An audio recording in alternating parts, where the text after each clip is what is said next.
എനിക്കെന്തോ ആകെപ്പാടൊരു ശ്വാസം മുട്ടൽ. മകനോട് യാതൊരു ബന്ധമില്ലാത്ത അമ്മ, അപ്പനാണെങ്കിൽ വീട്ടിൽ വരാറില്ല. ഇയാൾ അയൽക്കാരനായിട്ടൊന്നും അറിയത്തില്ലേ? ഓ, എനിക്കതല്ലല്ലോ പണി. പിന്നെ എന്തോ അയാളുടെ പണി? ചുമ്മാരിയടി. ഒരു കാര്യം എനിക്കറിയാം. ഏതാണ്ട് 2 മാസം മുമ്പ് വരെ it was the happiest family in the city. പ്രതാപിയായ അച്ഛൻ, ഗ്ലാമർ ക്യൂൻ ബിസിനസ്സുകാരി അമ്മ, ഏക മകൻ. ജനിച്ചിടുന്നവരെ അപ്പനെമ്മ ഒന്നിച്ച് കണ്ടിട്ടില്ലാത്ത എനിക്ക് തൊമ്മിയോട് അസൂയായിരുന്നു. ഇതിലിപ്പോൾ ഒരു പിടി ടൈം എനിക്കുമുണ്ട്. ഒരുപാട് നേർച്ച കാഴ്ചകൾക്ക് ശേഷം ഉണ്ടായ ഓമനപുത്രൻ. ഓഹോ, അങ്ങനെ ഒരു കഥയുണ്ടോ? അവരുടെ വിവാഹം കഴിഞ്ഞ് 12-ാം വർഷമാണ് തൊമ്മി ജനിക്കുന്നത്. നാട്ടിലുള്ള ചികിത്സകളൊക്കെ നടക്കാവുന്നപ്പോൾ പിന്നെ നേർച്ച കാഴ്ചകളായി. അതും നടക്കാവുന്നപ്പോൾ അമേരിക്കയിലെ വിദഗ്ധ ചികിത്സ. ഏതാണ്ട് 1 വർഷത്തോളം ഷീല അമേരിക്കയിലായിരുന്നു. ഇത്രയും കഷ്ടപ്പെട്ട് കിട്ടിയ കൊച്ചിനെ ഇങ്ങനെ ഇഗ്നോർ ചെയ്യാന്ന് പറഞ്ഞ അവർക്ക് വട്ടാണോടി? വട്ട അവൾക്കല്ല, അവളുടെ മറ്റവനാ. നീ അതിനയാളെ ഒരിക്കലല്ലേ കണ്ടിട്ടുള്ളൂ? എടി മണക്കൂസേ, അവർ അമേരിക്കയിൽ പോയി ചെയ്തത് വല്ല ആർട്ടിഫിഷ്യൽ ഇൻസെമിനേഷൻ ആയിരിക്കും. സ്വാഭാവികം. എന്ത് സ്വാഭാവികം? മനുഷ്യരാണ് ചേട്ടാ. കുറെ കാലം കഴിയുമ്പോൾ ഈ കുട്ടി എൻ്റെ അല്ലെന്ന് പുരുഷന് തോന്നാം. സ്ത്രീയെ സംബന്ധിച്ച് അത് അവളുടെ കുട്ടിയാണ്, അവൾ പ്രസവിച്ച കുട്ടി. ഇവിടെ അതിന് അകൽച്ച പോൾസാറല്ലോ, ഷീലക്കല്ലേ?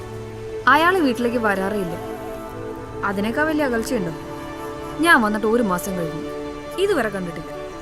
വേൾഡ് ടൂർ, ചീനച്ചട്ടിയും പ്രഷർ കുക്കറും ഉണ്ടാക്കുന്ന ഇയാൾക്കേ മാസക്കണക്കിന് ഫോറിൽ എന്താ കാര്യം? പോൾസാറ് വേൾഡ് ടൂറിലാന്ന് ആരാ പറഞ്ഞേ? ഷീല. എന്താ നുണയാണോ? ഇടയ്ക്ക് ടൂറൊക്കെ പോകാറുണ്ട്, ഏറിയ ഒരാഴ്ച. ഈ മാസം തന്നെ സിറ്റിയിൽ പലയിടത്ത് വെച്ച് ഞാൻ കണ്ടിരുന്നു. ഏയ്, നോ ചാൻസ്. സേവിക്ക് ആള് മാറിയതായിരിക്കും. ആ, മിനിയാൽ ഞങ്ങൾ ഇൻസ്റ്റിറ്റ്യൂട്ടിൽ ആൾ വന്നിരുന്നു ഒരു ഡിബേറ്റിന്.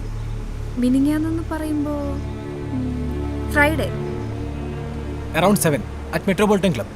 ഏതാണ്ട് ഒരു 1.5 മണിക്കൂറിനകം ആൾ മടങ്ങിപ്പോകും. എങ്ങോട്ട്? കണ്ടുപിടിക്കണം.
പ്രൂഫ് കിട്ടിയല്ലോ, ഇനി പോരും.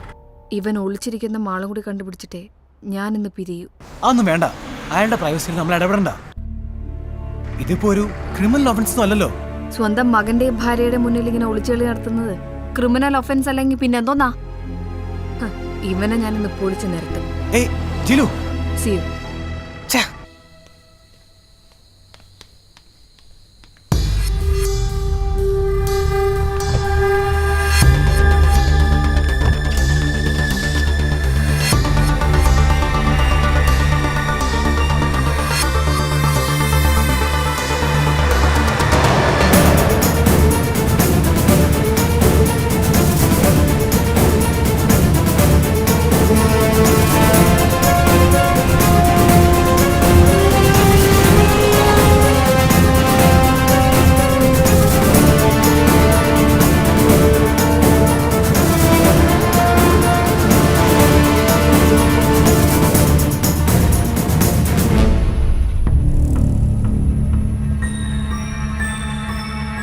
അയ്യേ, ആണുങ്ങൾക്കെന്ത് ഗൈനക്കോളജി? ഇനി ഡോക്ടറും ഇയാളും തമ്മിൽ വല്ല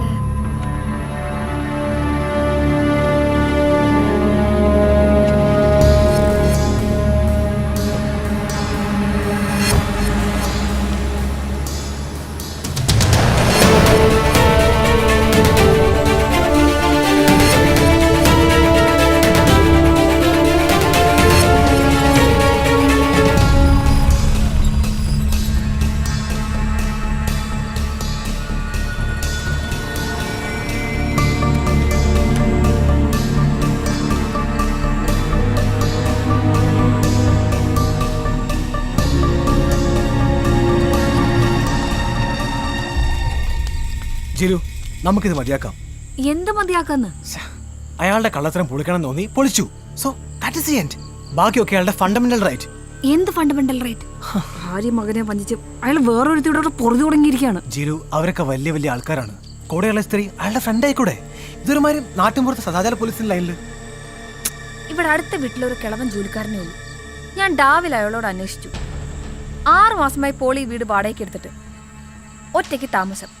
ചില ദിവസം രാത്രി ഒരു സ്ത്രീയെ കാണും. സ്ത്രീകളല്ല, സ്ഥിരം ഒരു സ്ത്രീ. ആ സ്ത്രീ ആരാണെന്നാ പറഞ്ഞത്? അതാ കിളവൻ അറിഞ്ഞൂടാ. പോളിന് അയൽബന്ധമില്ല, സർവൻസ് ഇല്ല. രാവിലെ പോകും, രാത്രി വരും. വിളിക്കട്ടെ? ആരെ? പോലീസിനെ. അവരുടെ കുടുംബം തകരും. എങ്കിൽ ഇയാൾ പോയി അയാളെ ഉപദേശിച്ച് ശരിയാക്ക്. പാവം പിടിച്ച ഒരു കൊച്ചു പയ്യനോട് മനുഷ്യത്വം കാണിക്കണം. ഷീലാമ്മയുടെ ഒരു പബ്ലിക് പേഴ്സണ്. പരസ്യമായിട്ട് ഇയാൾ ഇങ്ങനെ പൊറുതി തുടങ്ങിയ അവരൊരു റൂമറായിട്ടെങ്കിലും അറിയാതിരിക്കുമോ? അറിഞ്ഞിട്ടുണ്ട്. അതോടെ അവരും ജീവിതം വെറുത്ത് കാണും. നമ്മളായിട്ട് ഇനി തകർക്കാനൊന്നുമില്ല. ആ കുടുംബം ഓൾറെഡി തകർന്നു കഴിഞ്ഞു. ഓക്കെ, പോലീസ് വരും. പോളിനെ ആ സ്ത്രീയും പൊക്കും. അതോടെ തൊമ്മി സേഫ് അല്ലേ? പിന്നെ എന്താണ് ഇതിനൊരു പരിഹാരം? പരിഹാരം അറിയില്ലെന്ന് വെച്ച് തോന്നിയ ദിവസം കാണിക്കുന്നതാണോ പരിഹാരം? ചെവി